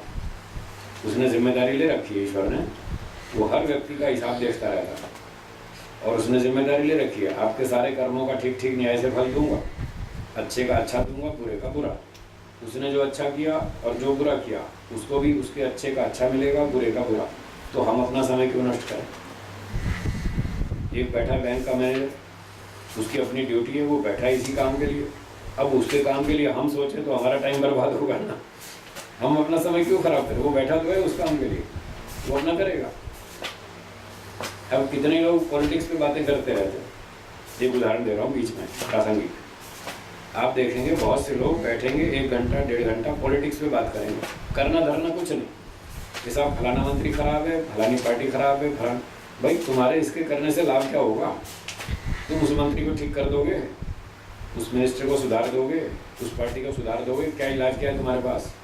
कुछ भी नहीं। अपना 1.5 घंटा टाइम बर्बाद कर रहे। इतना 1.5 घंटा बचा के कोई स्वाध्याय कर लेते, कोई रोगी की सेवा कर देते, कोई गाय को पानी पिला देते, किसी को चारा खिला देते, पशु पक्षी को, तो पुण्य तो मिलता। और सारा टाइम बर्बाद हुआ, ना कोई पुण्य कमाया, और फालतू दिमाग थका थका के फिर वापस आ गए। तो जो काम हमारे बस का नहीं है, हमारी ताकत से बाहर है, उसमें क्यों समय नष्ट करते हैं हम? और चलो एक बार देख लिया, समझ लिया देश की क्या स्थिति है, हमको समझ में आ गई। अब फिर भी उसको 20 बार क्यों रिपीट कर रहे हैं? उसमें फिर रिजल्ट तो 0 आएगा, कुछ होना तो है नहीं। तो ऐसी बातों में अपना समय नहीं लगाना चाहिए, फालतू की बात है। जो हमारे अधिकार में नहीं है, जिसमें हम कुछ परिवर्तन नहीं ला सकते, उसमें समय मत खराब करो। और 6 आदमी ऐसे बैठ जाएं, ऐसी टॉपिक चर्चा छेड़ दें, तो उनसे बोलो अच्छा भाई मैं थोड़ा ज़रा काम है, मैं अभी जाता हूँ। ऐसे बहाना मार के वहाँ से निकल जाओ। क्यों अपना टाइम खराब करो? वो करते करने दो, आप अपना बचाव करो। और अगर ऐसी कोई चर्चा करनी है तो फिर योजना बनाओ और कुछ काम करो। फिर उसका कोई रिजल्ट आना चाहिए, तब तो ठीक है चर्चा करने का। ना कोई योजना बनाएंगे, ना कोई काम करेंगे खाली बातें करेंगे, तो वो कोई समझदारी नहीं है। अपना समय नष्ट मत करो। तो इस प्रकार से राग से बचने के लिए तो उसका विरोध करें कि मुझे इसका सुख नहीं लेना, विरोध करना, ये उसका प्रतिपक्ष भावना होगी। और जहाँ द्वेष आता है तो उसका भी प्रतिपक्ष भावना करनी है कि मुझे द्वेष नहीं करना, नहीं तो मेरा मोक्ष दूर हो जाएगा और मैं उल्टा सीधा द्वेष करूँगा, मेरा और पाप कर्म जमा होगा, मुझे दंड भोगना पड़ेगा। तो मैं अपना दंड क्यों भोगूं? इस तरह से उसको ब्रेक लगा देनी, ये द्वेष को रोक लगा दी। ऐसे वो कमज़ोर होते जाएंगे। ऐसे ही मृत्यु का भय आएगा तो मृत्यु का भय लगेगा कि वो वहाँ जाएंगे, मर जाएंगे। कौन मर जाएगा? शरीर मरेगा। क्या मैं शरीर हूँ? मैं तो आत्मा हूँ, तो मैं तो मरूंगा नहीं। फिर क्या डरना? फिर डरना क्या? मैं तो मरूंगा नहीं, मेरे को तो दूसरा शरीर मिल जाएगा। एक शरीर छूटेगा, दूसरा मिल जाएगा। और शरीर के मरने से मेरा कुछ बिगड़ता नहीं। मैं अलग चीज़ हूँ, शरीर अलग चीज़ है। तो डरने का कोई काम ही नहीं। अपना काम किए जाओ, मोक्ष की तरफ चलते जाओ। जो मेरा धर्म है, जो मेरा कर्तव्य है, मुझे उसका पालन करना, ठीक करना है, न्याय से करना है, बुद्धिमत्ता से करना है, सुरक्षा से करना है, फालतू किसी को परेशान नहीं करना। पर मैं अपने कर्तव्य कर्म का पालन कर रहा हूँ और फिर कोई खामखा मुझे मार धाड़ करे और कुछ धमकी दे और ब्लैकमेल करे, तो फिर मुझे उससे डरने की भी ज़रूरत नहीं। मुझे अपनी सुरक्षा करनी है और अपना काम करते रहना। डरने की कोई बात नहीं। डर डर के जीना नहीं, अच्छा नहीं। जियो, ईमानदारी से जियो, बुद्धिमत्ता से जियो, स्वाभिमान से जियो और निर्भय होकर के जियो। मैं आत्मा हूँ, कोई मुझे मार नहीं सकता। ऐसी भावना बना करके जियो, तो वो मृत्यु का जो भय है वो भी कमज़ोर पड़ जाएगा। इस तरह से उसका विरोध करना। ऐसे अविद्या है, संसार में दुख अधिक है और लोग मानते हैं सुख अधिक है। ये अविद्या। तो जब भी संसार में निकलते हैं, बाजार में निकलते हैं, वाह बढ़िया बढ़िया सामान है, बहुत अच्छा बाजार है, अच्छे अच्छे लोग हैं, अच्छी अच्छी बातें करते हैं और बड़ा एक दूसरे को सुख देते हैं। और खाने पीने की सब तरह की अच्छी चीज़ें सुखदायक हैं। अगर हम ऐसा देख रहे हैं तो ये अविद्या है। ये सारी चीज़ें सुखदायक नहीं हैं। इन चीज़ों में जितना सुख हमें प्रतीत हो रहा है उतना नहीं है। सुख थोड़ा सा है, दुख बहुत सारा है, और हम उसको अविद्या की दृष्टि से देख रहे हैं और उसमें सुख अधिक देख रहे हैं और दुख कम देख रहे हैं। या तो बिल्कुल नहीं देख रहे हैं दुख, हैं, पूरा सुख ही सुख देख रहे हैं, या कहीं थोड़ा बहुत दिखता भी है तो बहुत थोड़ा देखते हैं दुख, सुख अधिक देख रहे हैं। ये सारी अविद्या है। तो ये सारे दिन अटैक करती है हम पर, सारा दिन अविद्या हम पर हावी रहती है।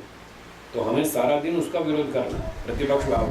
नहीं नहीं, मैं गलत सोच रहा हूँ, ये चीज़ ज़्यादा सुखदायक नहीं है, थोड़ा सा सुख देगी बस, ये 2-4 मिनट का ही सुख है, ज़्यादा लंबा नहीं है। और मैं समझ रहा हूँ इसमें 2 घंटे सुख मिलेगा, 20 घंटे सुख मिलेगा और सारे जीवन सुख ही मिलता रहेगा, मैं ऐसा समझ रहा हूँ। ये तो मेरी अविद्या है, ये सारा जीवन सुख नहीं देगी ये वस्तु। ऐसे उस अविद्या का विरोध करना। जो भी वस्तु सुखदायक दिखती है, भौतिक पदार्थ, उसका विरोध करो। ये थोड़ा सा सुख देगी, ज़्यादा नहीं देगी, और एक सुख देगी 4 दुख देगी, 4 गुना दुख देगी। अब हमने ऐसा सोच के उस अविद्या का विरोध कर दिया तो वो अविद्या कमजोर पड़ जाएगी। ये सारा दिन करना पड़ेगा, इसका नाम है योग। ये है योगाभ्यास। अब जो इतनी मेहनत करेगा, सुबह से रात तक हर समय सावधान रहेगा, वो जीत जाएगा। उसके क्लेश कमजोर हो जाएंगे, वो टेंशन के बिना जिएगा, शांति से जिएगा, आनंद से जिएगा, निर्भय होकर जिएगा, वो कुशल बनेगा। उसको समझ में आएगा जिंदगी को कैसे जीना चाहिए, ये है जीने की कला, उसको समझ में आएगा। तो इस तरह से हम सब क्लेशों का विरोध करते जाएं। अस्मिता का उदाहरण ये है, थोड़ा ये समझने में कठिन है, मोटे तौर पे समझ लेते हैं इसको। इसकी परिभाषा है आत्मा और बुद्धि दोनों को एक समझना, जबकि ये 2 अलग अलग चीज़ें हैं। आत्मा चेतन है, बुद्धि जड़। आत्मा भोगता है, बुद्धि भोगने का साधन है। ठीक है, आत्मा अमर, नित्य, अजर, अमर है। बुद्धि बनती है, टूटती है, वो अजर अमर नहीं है। 2 अलग अलग चीज़ें हैं। फिर भी व्यक्ति इन दोनों को एक मान लेता है। इसका नाम है अस्मिता, अस्मिता क्लेश। अब इसका मोटा सा उदाहरण ये है व्यावहारिक।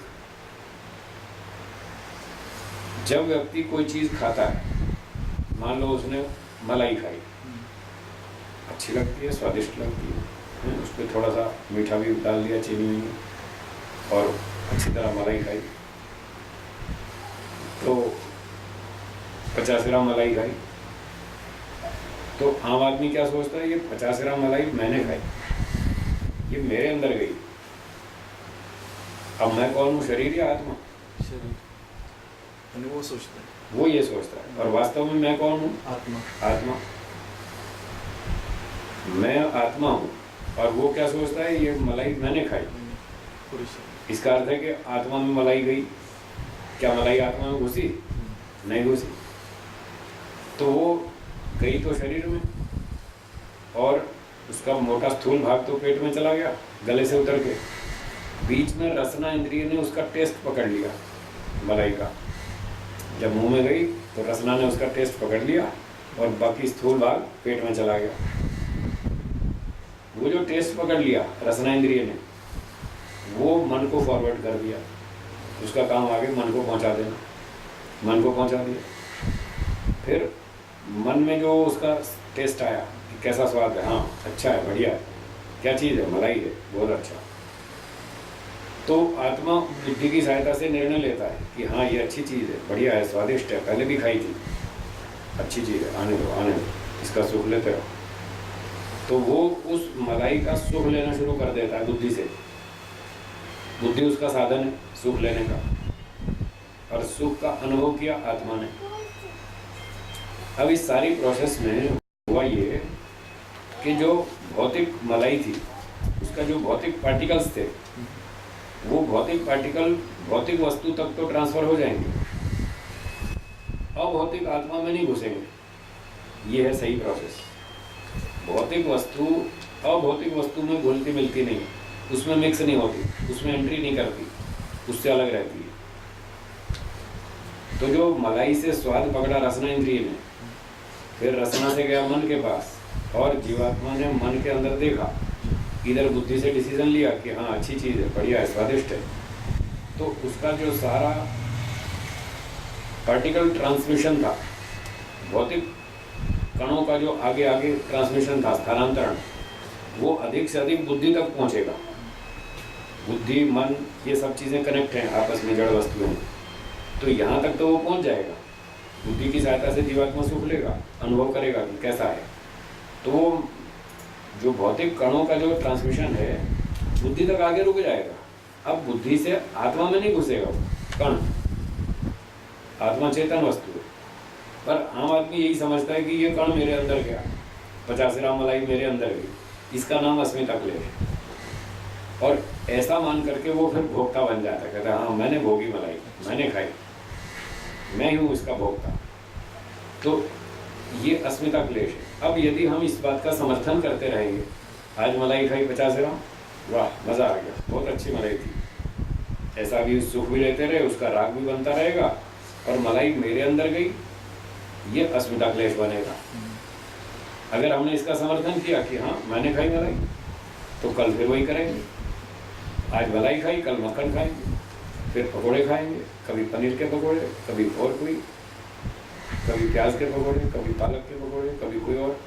तो व्यक्ति क्या रोज़ क्या सोचेगा, हाँ ये चीज़ें सारी मेरे अंदर जा रही, उसका अस्मिता क्लेश बढ़ता जाएगा, और उसका फिर वही संसार में राग बनेगा, फंसा रहेगा, रोज़ खाता रहेगा, सुख लेता रहेगा, और इसी में पड़ा रहेगा। ये फिर अविद्या, फिर अस्मिता, फिर राग, द्वेष, अभिनिवेश, ये क्लेश उसके बढ़ते जाएंगे। तो इसका भी विरोध करना है कि ये मलाई मेरे अंदर नहीं गई है, ये साइड में से पास ऑन हो गई है मेरे साइड में से पेट में चली गई, और बस फिर पाचन हो जाएगा, इसका सब रसक्त बन जाएगा। मेरे हाथ में तो कुछ नहीं आया, जीरो, मैं तो आत्मा हूँ, मुझे तो कुछ भी नहीं मिला, 1 मिलीग्राम भी मलाई नहीं मिली, फिर मैं क्यों इसके पीछे भाग रहा हूँ। आपको किसी ने 100 रुपये दिए या 1 लाख रुपए दिए, आपकी आत्मा में तो घुसता नहीं 1 पैसा भी, फिर क्यों दुखी हो रहे हैं या खुश क्यों हो रहे हैं। आपको 100 रुपये मिले, उसको 200 मिले, क्यों दुखी हो रहे हैं। ना उसकी आत्मा में घुसने वाले हैं, ना आपकी आत्मा में घुसने वाले हैं, आत्मा तो दोनों सूखे के सूखे, जीरो के जीरो। तो ऐसे सोचने से हमारा राग द्वेष भी खत्म हो जाएगा। कितना ही कोई खाए, हमें उससे द्वेष नहीं होगा कि हमें 2 रोटी मिली, इसको 4 मिली, हमको 2 चम्मच घी मिला, इसको 4 चम्मच मिला, हमको 50 ग्राम मलाई मिली, इसको 100 ग्राम मिली। अरे 100 नहीं, तुम 1 किलो मलाई खाओ तो भी कुछ फर्क नहीं पड़ने वाला है ना तुम्हारी आत्मा में घुसेगी 1 बूंद, ना हमारी आत्मा में। आत्मा तो यूं की हो रहेगी, और हम सब के सब आत्माएं, तो फिर क्या फर्क पड़ता है, कोई 2 किलो खाए या 1 किलो खाए या 50 ग्राम खाए, तो फिर उससे कोई फर्क नहीं पड़ता। ऐसे सोच, इसका नाम है तत्व ज्ञान।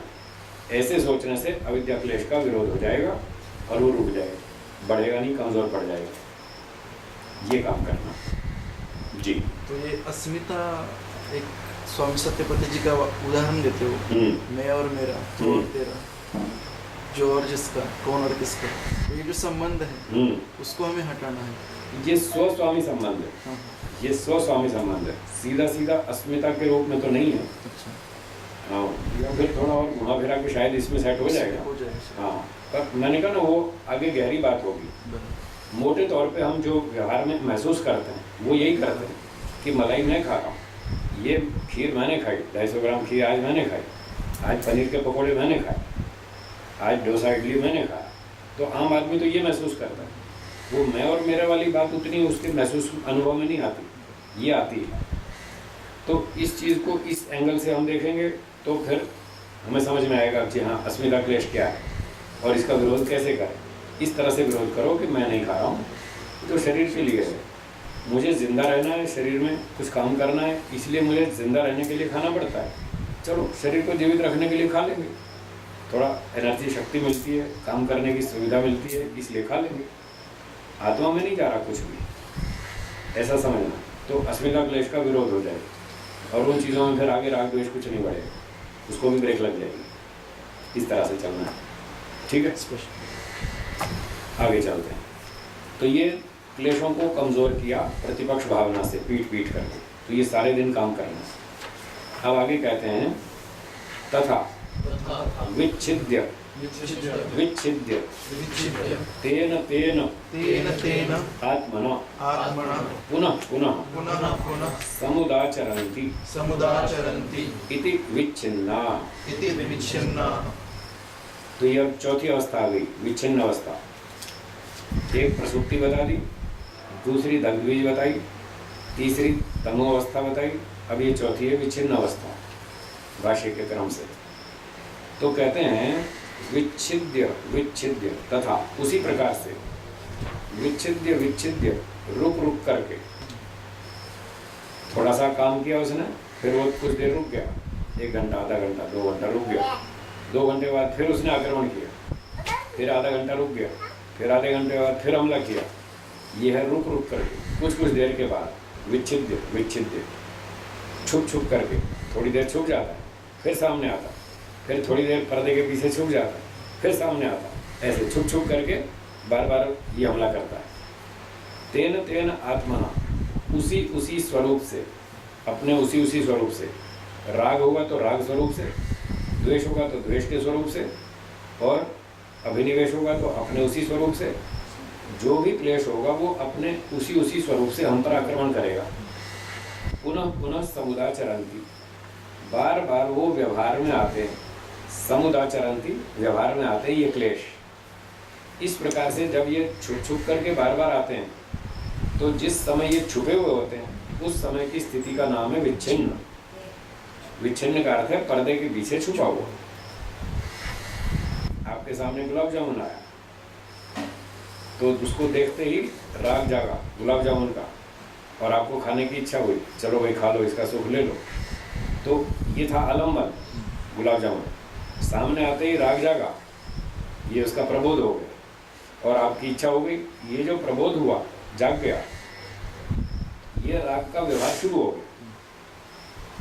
सामने आते ही राग जाग गया, ये जो जाग गया इसका नाम है उदार। ये 5वीं अवस्था है, उदार अवस्था। इसी को कहा समुदाचरन्ति, वो व्यवहार में आता है। तो जो क्लेश व्यवहार में आ रहा है, चालू है, क्रियान्वित है, उसका नाम है उदार अवस्था। तो गुलाब जामुन सामने आया, उसका राग जाग गया और आपने उसको खा लिया, सुख ले लिया, खा लिया, कंप्लीट हो गया, छोड़ दिया। अब अपना ऑफिस के काम में लग गए, 1 घंटे तक काम किया। अब 1 घंटे बीच में कुछ नहीं सोचा, काम किया। 1 घंटे बाद समोसे आ गए सामने, गरम गरम। वो आपका ऑफिस वाला, कैंटीन वाला ले आया, साहब गरम गरम समोसे अभी बनाए, ताज़े ताज़े, खुशबू आ रही है बहुत अच्छी। आपको खुशबू आते ही फट आपकी इच्छा हो जाएगी, वो आलम्बन आ गया ना, फिर उसने इच्छा कर दी कि हाँ हाँ चलो लाओ 2 समोसे तो रखी दो, है। वो लाल चटनी ज़रूर डालना हरी भी डालना, लाल भी डालना। लाल से कृपा नहीं आती, हरी से आती है। कैसा पाखंड करते हैं लोग। लाल चटनी खाओगे तो कृपा रुक जाएगी, हरी चटनी खाओगे तो कृपा आ जाएगी। इतना मूर्ख समझ रखा है भगवान को कि चटनी खाने से आपके ऊपर कृपा कर देगा। क्या बेवकूफ़ी है। खैर, तो समोसे आ गए सामने, और समोसे सामने आते ही आपका राग जाग गया समोसे का प्रति। तो वो 1 घंटे तक राग छुपा हुआ था जब आप ऑफिस के काम में लगे हुए थे। खाने का कोई विचार नहीं था, कोई सूझ नहीं रहा था, कोई योजना नहीं थी, आप पूरा मन लगा के काम कर रहे थे। और जैसे ही समोसे सामने आए और तुरंत राग जागा। ये 1 घंटे तक वो राग छुपा हुआ था समोसे के प्रति। ये है विच्छिन्न अवस्था। अब इसके 2 भाग करेंगे। एक तो राग कैटेगरी, टोटल कैटेगरी राग की। जिस समय आप 1 घंटे तक काम में लगे रहे, तब तक राग दबा रहा, छुपा रहा, जागा ही नहीं, किसी भी वस्तु में राग नहीं जागा। एक तो टोटल राग की कैटेगरी। 1 घंटे बाद समोसा सामने आया और वो जाग गया, तो जो जाग गया ये तो हो गया उदार, और वो घंटे भर तक छुपा रहा, ये हो गया विच्छिन्न। अब इसकी दूसरी कैटेगरी करेंगे। इस राग के अंदर भी हर वस्तु का राग अलग अलग करेंगे। 1 सप्ताह पहले आपने समोसा खाया था, तब आपको उस दिन राग हुआ था, वाह बहुत अच्छा समोसा है, सुख लिया उसका, बहुत अच्छा लगा, फिर चलो फिर कभी खाएंगे, ऐसा मूड बना के आपने वो काम पूरा कर लिया खाने का।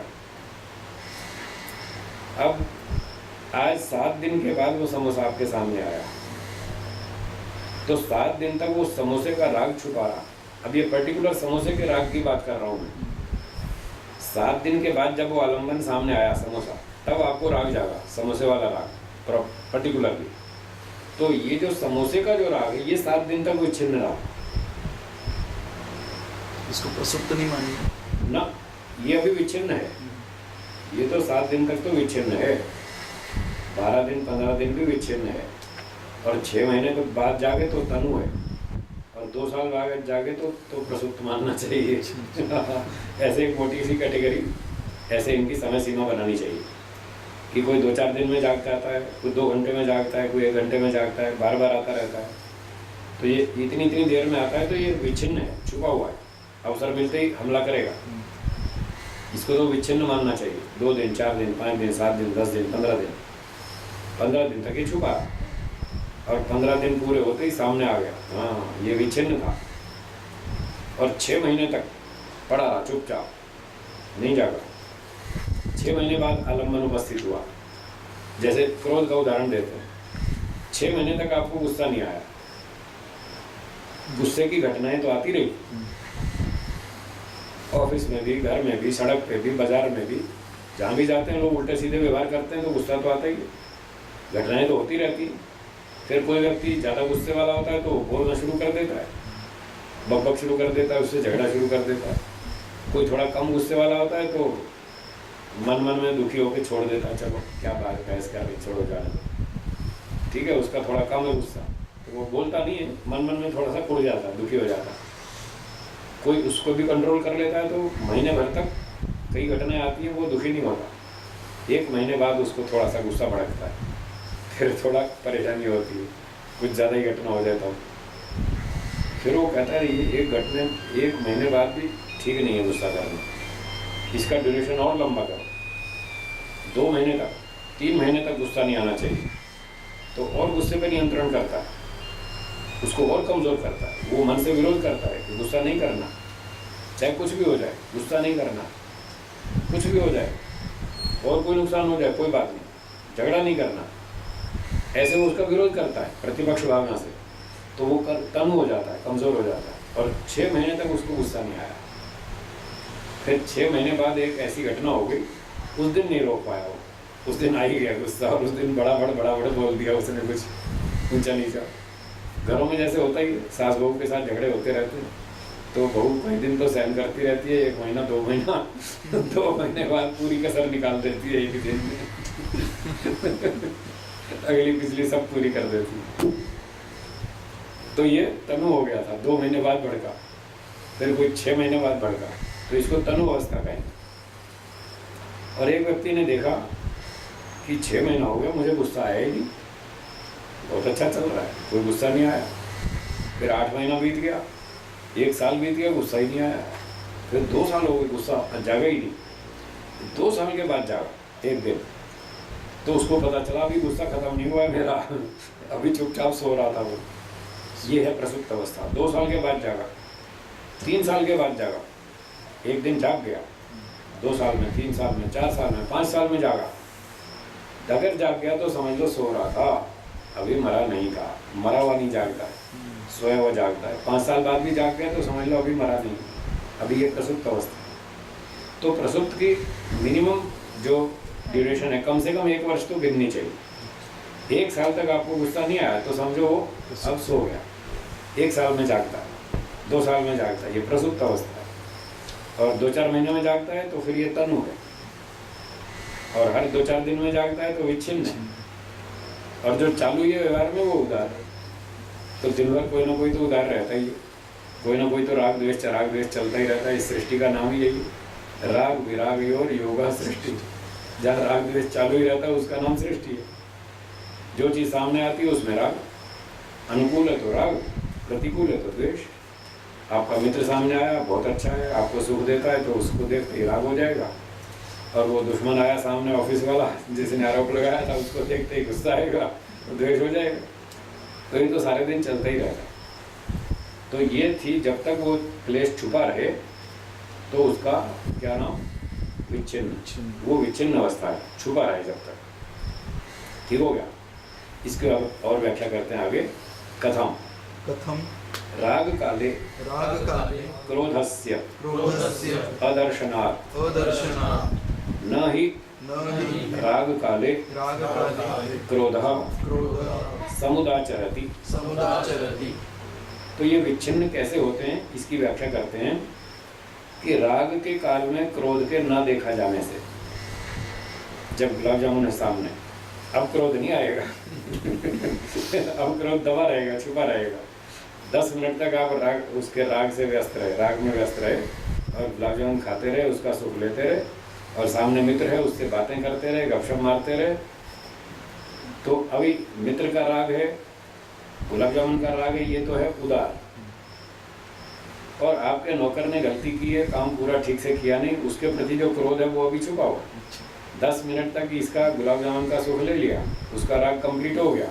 आया नौकर सामने और उसने कहा साहब आज तो काम पूरा नहीं हुआ, आपको तुरंत क्रोध जाएगा, भाई नालायक हमारा काम बिगाड़ दिया है, तुझे कितनी बार कहा था तू काम नहीं करता, अब क्रोध जाग गया। तो 10 मिनट तक जब तक गुलाब जामुन का राग चल रहा था तब तक ये क्रोध नहीं दिख रहा था, ये छुपा हुआ था, इसलिए उस समय ये क्रोध विच्छिन्न कहलाएगा। 10 मिनट तक जब तक वो छुपा हुआ है, तो कहते हैं राग के काल में क्रोध के न देखा जाने से। राग के काल में क्रोध नहीं दिखता, वो व्यवहार में नहीं आता। राग का काम पूरा हो गया और क्रोध का शुरू हो गया। जो शुरू हो गया वो उदार हो गया, और जो गुलाब जामुन का राग था वो दब गया। जो दब गया वो विच्छिन्न, जो चालू हो गया वो उदार। बस ये फर्क है। तो हर 2-4 मिनट में, 5-10 मिनट में कुछ ना कुछ चालू होता ही रहता है नया नया। और जो चल रहा था वो छुप जाता है, पीछे वाला छुप जाता है और आगे वाला शुरू हो जाता है। तो जो छुप गया, बंद हो गया, काम बंद हो गया जिसका, वो विच्छिन्न हो गया, और जिसका शुरू हो गया वो उदार।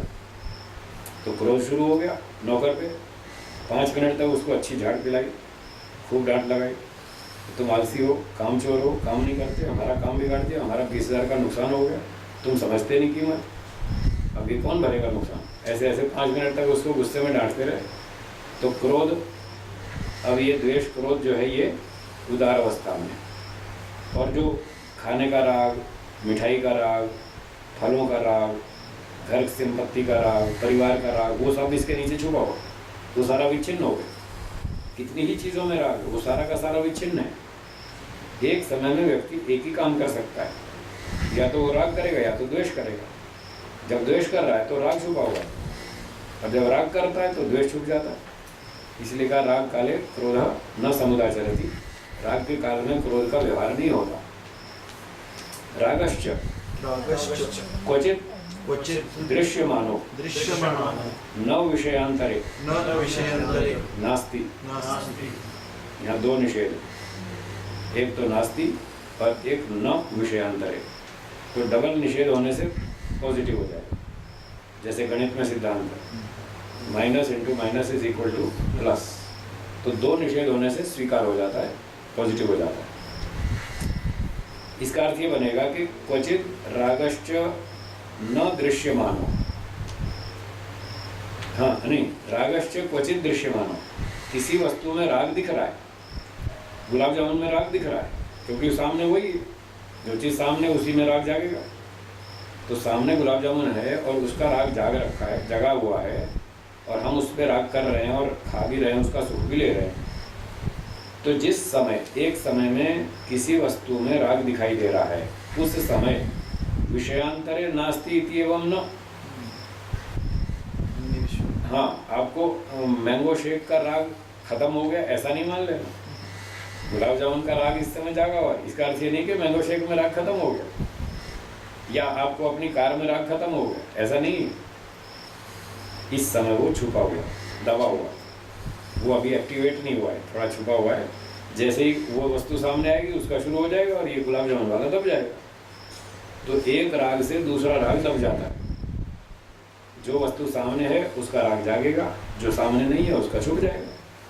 इस प्रकार से एक वस्तु का राग से दूसरी वस्तु का राग छुप गया, दब गया। ऐसे ही एक वस्तु के द्वेष से दूसरी वस्तु का द्वेष दब गया।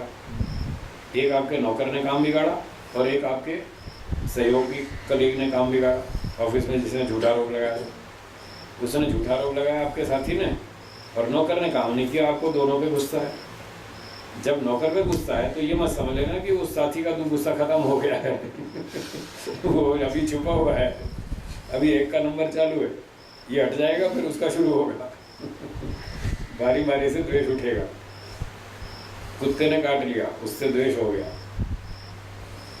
इसका अर्थ ये नहीं है कि जो पड़ोसी ने आपके कांच का घर का कांच तोड़ा था, शीशा तोड़ा था, तो पड़ोसी से जो द्वेष था वो द्वेष खत्म हो गया। कुत्ते का द्वेष जागने से पड़ोसी का द्वेष खत्म नहीं हो जाता, वो छुपा हुआ है। जब उसका अवसर आएगा तब वो जागेगा, तब ये कुत्ते वाला दब जाएगा। कुत्ते वाला जागेगा तो पड़ोसी वाला दब जाएगा, पड़ोसी वाला जागेगा तो कुत्ते वाला दब जाएगा। एक द्वेष के नीचे दूसरा द्वेष दब जाएगा, एक राग के नीचे दूसरा राग दब जाएगा, एक राग के नीचे दूसरा द्वेष दब जाएगा, एक द्वेष के नीचे दूसरा राग दब जाएगा। ऐसे एक दूसरे के नीचे दबे रहते हैं और कोई दब जाता है, कोई उभर जाता है। जो उभर गया वो उदार है, जो दब गया वो विच्छिन्न। ऐसे सारे दिन चलता रहता है और ये हर एक के साथ होता है। लोगों को पता ही नहीं हमारे मन में क्या हो रहा है लोगों को बाहर का तो दिखता है, हाँ सामने सड़क पे लाल बत्ती है, अब रुकना चाहिए अंदर की लाल बत्ती दिखती नहीं है कि अंदर गुस्सा आ रहा है, ये लाल बत्ती है, भाई रुक जाओ, गुस्सा मत करो, झगड़ा मत करो, द्वेष मत करो। अंदर की लाल बत्ती नहीं दिखती है, बाहर की तो दिखती है और लोग उसका भी पालन नहीं करते। बाहर की चौराहे पे लाल बत्ती दिखती है, उसको भी क्रॉस कर जाते, तो अंदर वाली को तो क्यों नहीं क्रॉस करेंगे, वहाँ तो कौन रुकने वाला है। अंदर गुस्सा है और फट से आदमी गुस्सा कर देता है, वहाँ देखता नहीं लाल बत्ती खतरा है, रुको रुको रुकता नहीं। तो इस प्रकार से किसी वस्तु में राग दिख रहा है तो ये नहीं मानना चाहिए कि दूसरी वस्तु में राग समाप्त हो गया, ऐसा नहीं मानना चाहिए। ये मानना चाहिए दूसरी वस्तु का भी राग है, वो थोड़ी देर के लिए रुक गया है, छूट गया है, अवसर आते ही वो फिर जागेगा। लौकिक व्यक्तियों का एक उदाहरण देते हैं संसार का, जैसे आम आदमी सोचता है। बोलिए, न एकस्याम स्त्रियाम चैत्रो रक्तः इति अन्यासु स्त्रीषु विरक्तः। चैत्र एक व्यक्ति का नाम, पहले ऐसे नाम होते थे, कोई चैत्र, कोई देवदत्ता, कोई धनंजय, ऐसे ऐसे नाम होते। आजकल अनिल, रमेश, सुरेश, दिनेश, आजकल ऐसे नाम होते, तो नाम तो चलते रहते हैं। तो चैत्र एक पुराने समय के व्यक्ति का नाम है। तो चैत्र का उदाहरण देते हैं कि चैत्र एकस्याम स्त्रियाम रक्ता, एक स्त्री में आसक्त है, अपनी पत्नी में आसक्त है। तो इति, इसका अर्थ ये नहीं समझना चाहिए कि अन्यासु स्त्रीषु विरक्त इति, उसके ऑफिस में जो उसके साथ काम करती हैं महिलाएं, उनके प्रति उनको वैराग्य हो गया, ऐसा नहीं समझना।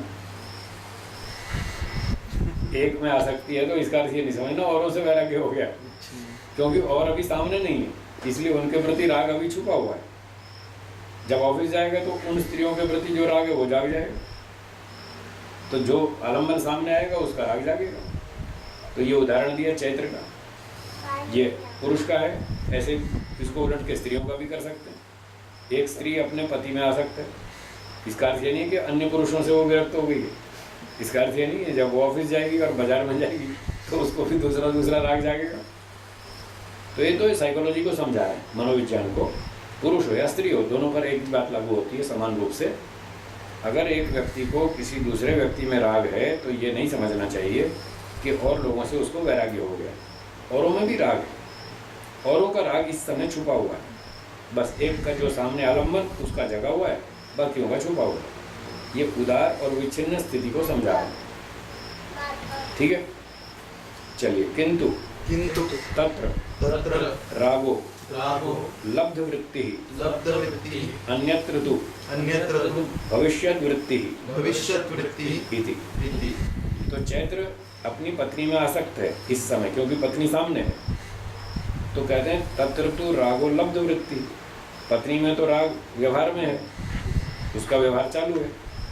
और अन्यत्र तु, जो ऑफिस की महिलाएं हैं उसकी, उसमें भविष्यत वृत्ति, उसमें कल राग जागेगा जब वो ऑफिस जाएगा, जब वो दिखेंगी तो उनमें राग जागेगा। अभी जो सामने दिख रही है अब उसमें राग है। ऐसे एक चीज़ में राग जागा होता है, बाकियों में छुपा रहता है, अवसर आने पर वो भी जागेगा। स हि स हि तदा तदा प्रसुप्त प्रसुप्त तनु तनु विच्छिन्नो विच्छिन्नो भवति। भवति। तो जो अन्यत्र तु भविष्य वृत्ति, अन्य स्त्रियों में जो राग है उसका, वो भविष्य वृत्ति है, भविष्य में जागेगा। भविष्य में कब जागेगा, किसके प्रति कब जागेगा? 50 स्त्रियां हैं, किसी के प्रति कल जागेगा, जो कल ऑफिस में मिलेगी कल उसके प्रति राग जाग जाएगा, है? अगर कोई 6 महीने बाद मिलेगी तो उसका राग 6 महीने तक दबा रहेगा। 6 महीने बाद दिखेगी तो उसका राग उस दिन जागेगा, तो वो तनु हो जाएगा। और कोई 3 साल बाद मिलेगी तो जब देखेगा उसको तो तब उसका राग जागेगा, तो वो प्रसुप्त हो जाएगा। उस स्त्री के प्रति उसका राग 6 महीने तक, 3 वर्ष तक सोया, 3 वर्ष बाद उसको फिर जागेगा। तो अन्य स्त्रियों के प्रति जो उसका राग है, किसी के प्रति वो प्रसुप्त होगा, किसी के प्रति तनु होगा, किसी के प्रति विच्छिन्न होगा। ऐसे ही अन्य वस्तुओं में भी, सोने में, चांदी में, खाने में, पीने में, ये तो एक उदाहरण था। जितनी भी राग वाली वस्तुएं हैं, उन सब वस्तुओं में उस व्यक्ति का, चैत्र का राग किसी वस्तु के प्रति वो प्रसुप्त होगा, किसी वस्तु के प्रति तनु होगा, किसी के प्रति विच्छिन्न होगा। तो ये सारी अवस्थाएं क्लेशों की चलती रहती हैं, प्रसुप्त, तनु, विच्छिन्न और ये उदार। तो उदार के बारे में कहते हैं विषये विषये यो यो लब्ध वृत्ति लब्ध वृत्ति सब उदारा। स उदारा। ये 5वें उदार की चर्चा है। उदार उसका नाम है जो विषय में लब्ध वृत्ति, जिसका व्यवहार चालू है। जैसे गुलाब जामुन सामने है तो उसका व्यवहार चालू है, उसको हम खा रहे हैं, सुख ले रहे हैं, उसमें राग जगा हुआ है। जो जगा हुआ है, व्यवहार में चालू है, उसका नाम है उदार। ये 5 अवस्थाएं हो गई क्लेशों की। जी। स सर्वनाम किस लिए है? दोनों वाक्य में। हाँ, ये राग के लिए है, राग के लिए। किंतु तत्र रागो लब्धवृत्ति अन्यत्र तु भविष्य वृत्ति स ही राग। वो राग उस समय प्रसुप्त, तनु या विच्छिन्न होगा। और जो राग सामने वाली वस्तु में चालू है, उसका नाम उदार है। लब्ध वृत्ति, जिसका व्यवहार चालू है, प्राप्त वृत्ति, वो उदार। हाँ बोलिए। ये तो बहुत भयंकर स्थिति बताई। अब यहाँ बैठना भी मुश्किल। सच्चाई तो यही है। व्यक्ति को पता ही नहीं हमारे अंदर क्या तूफान मचा है। तूफान मचा है, सबके अंदर मचा है, वो किसी को पता ही नहीं है क्या हो रहा है अंदर। ये सच्चाई सारे दिन होती। समाधि नहीं लगा दी तब तक ये रहेगी, चालू रहेगी। हाँ, जब तक समाधि नहीं लगाएंगे तब तक ये तूफान चालू रहेगा। इतना भयंकर तूफान है हमारे मन में, लोग उससे बेखबर हैं, उनको पता ही नहीं अंदर क्या हो रहा है। लोग तो बाहर की दुनिया देखते हैं, बाहर की दुनिया तो बहुत छोटी है, अंदर की दुनिया इससे बहुत बड़ी है। लोग बाहर की दुनिया में मस्त है, इससे ऊपर उठने की फुर्सत ही नहीं लोगों को। और ये नहीं पता इससे अंदर खतरनाक तूफान अंदर चल रहे हैं मन में, कहीं राग है, कहीं द्वेष है, और हर सेकंड में चलते हैं ये। हर समय आलम्बन बदलते रहते हैं और फट राग द्वेष, राग द्वेष, राग द्वेष चालू ही रहता है। इसलिए तो सूत्र बनाया सांख्यकार ने, ऐसे फालतू नहीं बनाया। राग विराग योर योगा सृष्टि, सृष्टि उसी का नाम है जहाँ राग द्वेष चालू ही रहता है, चालू ही रहता है 24 घंटे। सो गए तो ठीक है, थोड़ा सा विराम हो गया 5-6 घंटे, और जैसे ही आँख खुली फिर शुरू, चिंतन शुरू। बैठे बैठे भी आप दूर की बात सोचते रहते हैं। हाँ, मेरा एक मित्र है, वो लंदन में रहता है, बहुत अच्छा है, उसने वादा किया था मैं आऊँगा, 6 महीना हो गया आया नहीं। आपका सुबह उठते ही उसका राग शुरू हो जाएगा। वो भले ही लंदन में रहता हो, आप भारत में रहते हैं, पर वो राग द्वेष चालू हो जाएगा। कैसा अजीब आदमी है, वादा नहीं पूरा किया इसने, मैं आऊँगा आया नहीं। फिर चाहे वो लंदन में रहे, चाहे कलकत्ता में रहे, चाहे दिल्ली में रहे, विचार शुरू हो गया तो बस राग द्वेष चालू। कोई अच्छा विचार आ गया तो राग हो जाएगा, कोई खराब विचार आ गया तो द्वेष हो जाएगा। पर अविद्या तो इन सब की माँ है, इन सब का खेत है। अब अविद्या कैसे इनको घटाती बढ़ाती है, वो चर्चा आगे आने वाली। जी। तो हर क्षण ही हो रहा है। हाँ, हर समय चालू है, अंदर तूफान मचा हुआ राग द्वेष का, अविद्या का 24 घंटे चालू ही रहता है। हमको हर समय सावधान रहना चाहिए। जो भी चीज़ देख रहे हैं बहुत सावधानी से देखनी है। जैसे यहाँ पर बिजली का तार खुला पड़ा हो, लाइव करंट वाला, और तार खुली है, उसको छूते ही करंट लगेगा 220 वोल्ट, तो आप कितनी सावधानी से चलते हैं वहाँ। बहुत दूर बच के चलते हैं, कभी इसको नहीं छू जाए। तो जैसे बिजली के तार से बच के चलते हैं ना, ऐसे दुनिया में बच के चलना पड़ता है। चारों तरफ बिजली के तार छू रहे हैं, तो बिजली के तार खुले पड़े हैं, यहाँ करंट लग सकता है, कहीं भी छुए तो ज़रा भी छुए तो करंट लगेगा। इतनी सावधानी से व्यक्ति को देखना पड़ता है, इतनी सावधानी से सुनना पड़ता है, इतनी सावधानी से सारे काम करने पड़ते हैं, सोचना पड़ता है कि ज़रा भी गलत सोचा तो करंट लगेगा, कहीं राग का कहीं द्वेष का। ये ऐसे तारें खुली पड़ी हैं चारों तरफ राग द्वेष की। अब प्रश्न ये उठता है जी। एक तो ये सारा अविद्यापूर्वक राग और द्वेष जी। और एक है विद्यापूर्वक राग और द्वेष, तो उनकी स्थिति इनसे अलग है, अलग, और वो भी रहती है, तो डिफरेंशिएट कैसे करें? ऐसे करेंगे, जब अविद्यापूर्वक राग द्वेष होगा तो मन में बेचैनी होगी, परेशानी होगी, अशांति होगी, टेंशन होगी, तनाव होगा, ये उसकी पहचान है। अविद्यापूर्वक किसी चीज़ में हम रागासक्त हो रहे हैं तो ये सारे लक्षण होंगे, बेचैनी होगी, परेशानी होगी, चिंता होगी, कहीं वो मेरी चीज़ छीन ना ले, तोड़ फोड़ ना दे, खा ना जाए, बिगाड़ ना दे, ये टेंशन सताएगी। ठीक है। और यदि विद्यापूर्वक राग है तो उसका नाम राग नहीं है, उसका नाम है रुचि। रुचि, उस ओर रुचि है, हमारा आकर्षण है, पर वो तत्वज्ञान पूर्वक है। मोक्ष अच्छा है, संसार दुखदायक है, मोक्ष सुखदायक है, बढ़िया सुख है वो। तो ये हमें तत्वज्ञान हो गया कि मोक्ष अच्छा है। तो अब जो मोक्ष की ओर खिंचाव होगा, आकर्षण होगा, उसको हम रुचि कहेंगे, इसको राग नहीं कहेंगे। यदि ये अविद्यापूर्वक है तो मोक्ष में भी राग हो सकता है, ये ध्यान रखना। मोक्ष में हमारी रुचि है, हमको अच्छा लगता है, बढ़िया है, प्राप्त करना चाहते हैं। यदि मोक्ष प्राप्ति का चिंतन अविद्यापूर्वक करेंगे तो मोक्ष में भी राग हो सकता है, और यदि उसमें राग हो गया तो फिर मोक्ष भी नहीं हो पाएगा, फिर वहीं ब्रेक लग जाएगी, मोक्ष भी नहीं होगा। एग्जांपल दीजिएगा। बताता हूँ मोक्ष में राग कैसे होता है। आपने शास्त्र पढ़ लिया, प्रवचन सुन लिया, समझ में आ गया कि हम मोक्ष प्राप्त करना चाहिए, समझ में आ गया, और कई बार सुन लिया, अच्छी तरह बैठ गया दिमाग में कि मोक्ष प्राप्त करना चाहिए। फिर इतना समझने के बाद आपने क्या योजना बनाई, क्या सोचा, बस मुझे इसी जन्म में मोक्ष प्राप्त करना है, इसी जन्म में, अगला जन्म भी नहीं लेना, इसी में करना। फिर आपने पढ़ लिया सत्यार्थ प्रकाश में कि मोक्ष का काम बहुत लंबा है, एक जन्म में तो होता नहीं, बहुत लंबा काम, बहुत तपस्या करनी पड़ेगी। तो आपने देखा भाई मेरी 30 साल तो उम्र हो ही गई और 70 साल की उम्र है, 70 से आगे तो जीना मुश्किल है, फिर तो बुढ़ापा आ जाता है, फिर तो कुछ काम होता नहीं। 40 साल बचे हैं सिर्फ मोक्ष प्राप्ति के लिए, और काम बहुत लंबा है कि 150 साल में पूरा हो, और टाइम है सिर्फ 40 साल। चलो पूरी ताकत लगाएंगे, अब हम बस सिर्फ मोक्ष के लिए काम करेंगे, दूसरा इधर उधर कुछ नहीं देखना। जो आएगा है चलो बार, मुझे अपना मोक्ष के लिए काम करना है, मुझे इसी जन्म में मोक्ष प्राप्त करना है, फालतू बात नहीं, चलो इधर साइड में, मुझे मेरा काम करने दो। अब आप ऐसे चलेंगे, आपके घर के लोग कहेंगे बेटा ये सामान ले आओ, थोड़ी शॉपिंग कर लाओ, यहाँ मेहमान आने वाले हैं, कुछ ये करना। आप गए नहीं, ये शॉपिंग वॉपिंग तुम करो, मुझे कुछ नहीं करना है, मुझे सिर्फ मोक्ष में जाना है।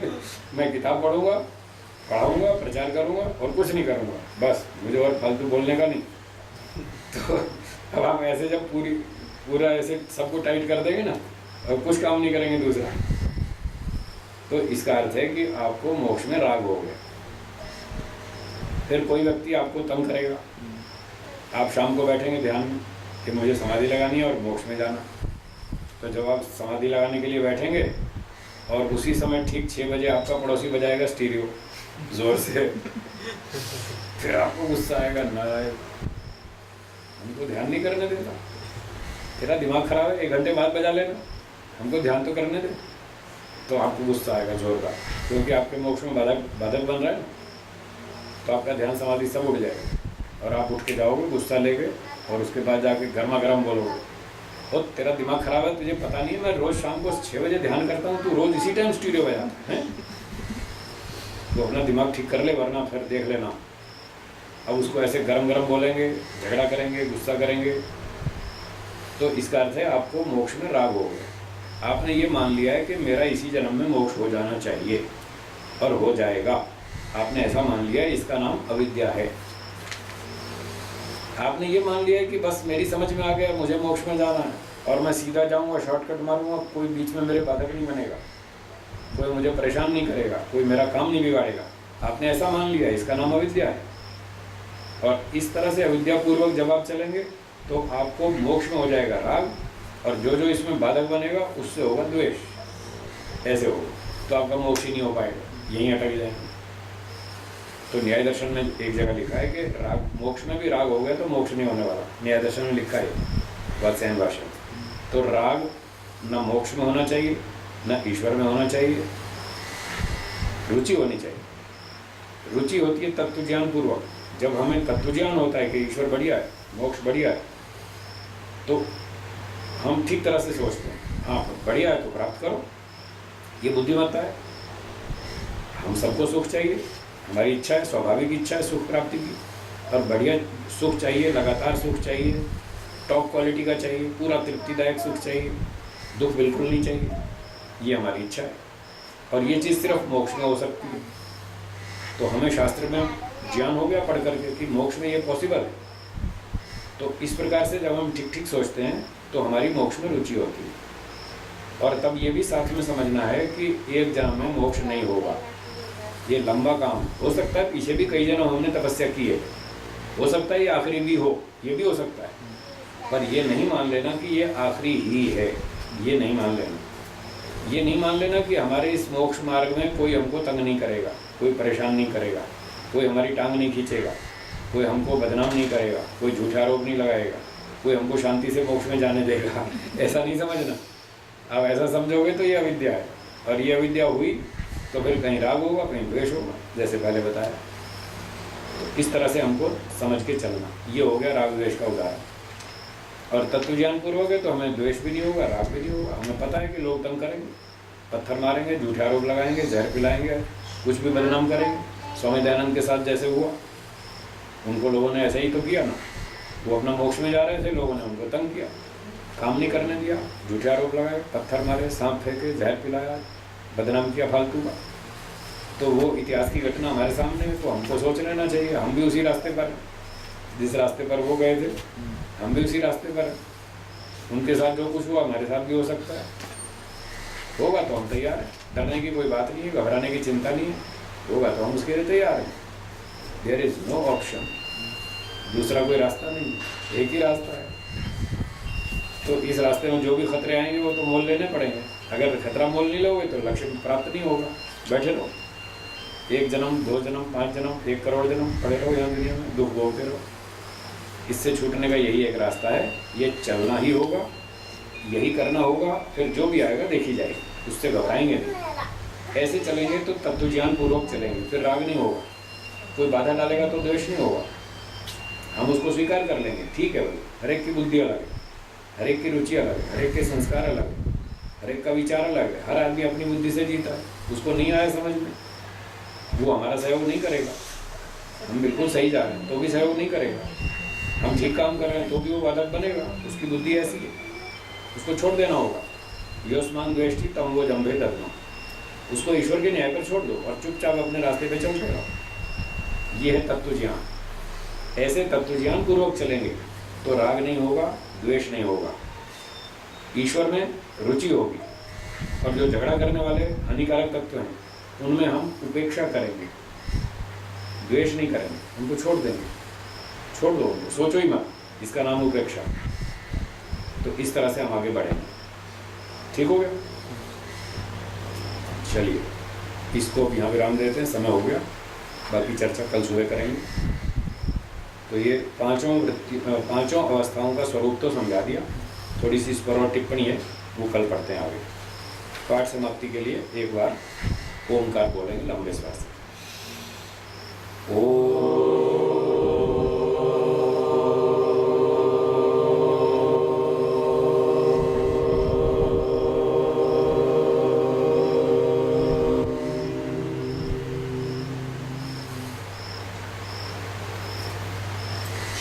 सबको नमस्ते।